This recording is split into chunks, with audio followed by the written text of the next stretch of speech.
ça en place depuis 2016, donc tranquillement, on a fait quelques portes ouvertes pour les personnes justement en situation de handicap, tout handicap confondu.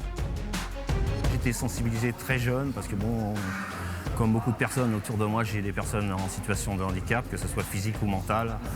Donc voilà, j'étais intéressé très jeune et puis voilà, j'étais sensibilisé quand je voyais dans le sport des clubs avec des personnes en situation de handicap. Je me suis dit pourquoi pas la boxe. Voilà, je me suis renseigné un petit peu, puis il n'y a pas de souci.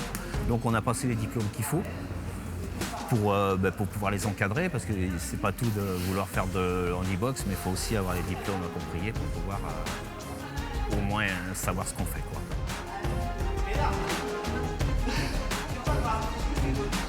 C'est pas une section handibox puisque c'est un milieu valide, handi-valide. Nous, on n'a pas forcément de section.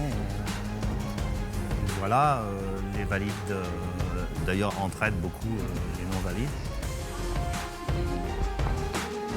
Tout le monde participe, donc il y a vraiment une bonne ambiance dans ce club. Tout le monde cherche à aider justement ces personnes. Voilà, on relativise tous le handicap.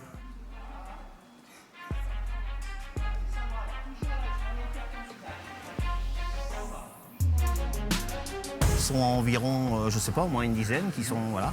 Et j'ai toujours des demandes, voilà, Noël, si tu as besoin d'un coup de main, on est là, on sera toujours là pour toi, il n'y a aucun souci. C'est vraiment un club qui fonctionne comme ça. J'ai vraiment aucune difficulté pour encadrer. Je suis là, je surveille ou je pratique avec... il n'y a aucun souci pour encadrer ces personnes-là. Ils sont très jeunes, vous voyez, les filles ont 14, 15 ans, il n'y en a pas beaucoup qui sont capables de faire ce qu'ils font actuellement, quoi. Ils ont un courage de fou, ils ont un cœur énorme, quoi. Ça, c'est à l'image du club, de toute façon. J'ai des pratiquants qui sont là depuis 10 ans, 12 ans, qui travaillent avec moi et qui sont venus, pas spécialement pour l'occasion, c'est tout le temps comme ça, quoi. Dès qu'il y a une personne en situation de handicap, elle est prise en main et elle tourne comme ça.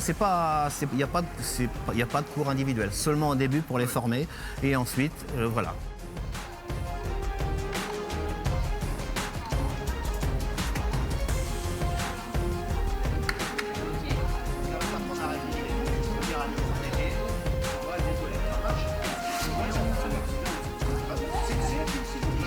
La boxe a deux types d'actions sur les personnes en situation de handicap, sur elles-mêmes. Ça va les aider à réduire, à diminuer leur handicap ou le relativiser. Et sur elles-mêmes de ce côté-là, mais aussi avec le regard des autres, le respect de la différence. Donc nous, on essaye d'animer ça de façon à ce que ce soit un processus assez dynamique autour de ça, pour qu'ils relativisent tout ça, pour qu'ils soient bien avec nous. Et aucun souci là-dessus.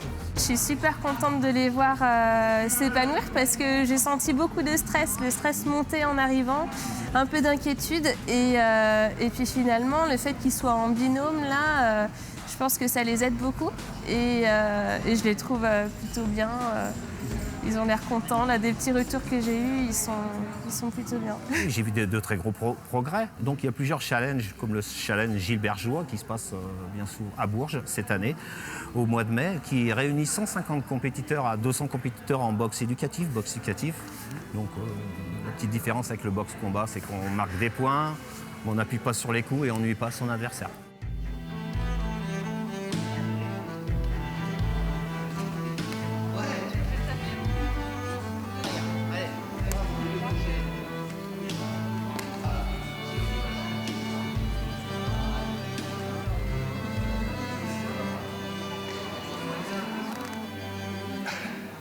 Ça bouge beaucoup. L'État nous parle de 7% de personnes en situation de handicap dans les années à venir, alors qu'en vérité, en France, on est à moins de 1%. Quand je vois sur la Vendée, qui pratique, dans la pratique sportive ou physique, il y a environ, sur la Vendée, moins d'1% qui pratiquent.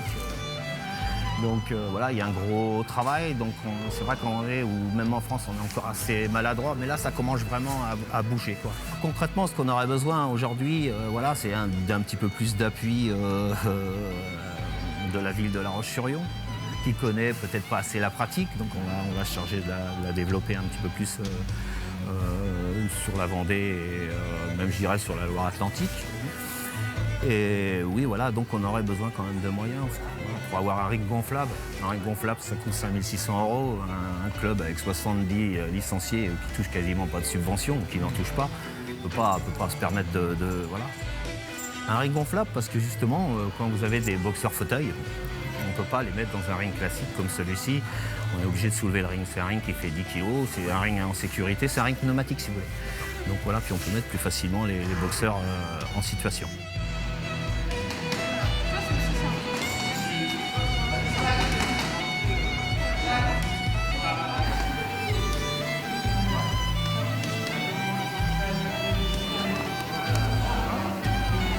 Là, on commence par la handibox et puis à l'avenir, je vais essayer d'en découvrir le plus possible, qui se passerait sur le secteur de La Roche. On va continuer comme ça, on va continuer justement à licencier les personnes en boxe adaptée, mais aussi les diriger, parce que ça ne va pas forcément plaire à tout le monde. Hein.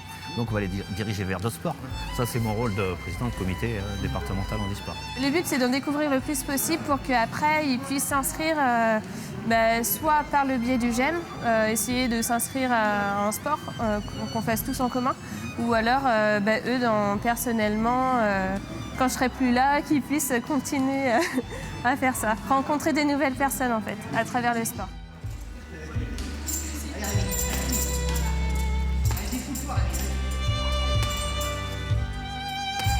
Par rapport au comité départemental de boxe anglaise de Vendée, je suis le référent d'e-box. Je vais être chargé justement de ce dossier pour pouvoir justement faciliter la pratique de la boxe adaptée sur la Vendée et sur le Pays de Loire. Notre rêve, c'est quand même en 2024 d'arriver à faire bouger les choses et à arriver à emmener un compétiteur boxeur en 2024 aux Jeux Olympiques, quoi. Ça sera un rêve, je pense, pour tous les handiboxeurs peut-être, mais aussi pour tous les entraîneurs qui pratiquent le handibox.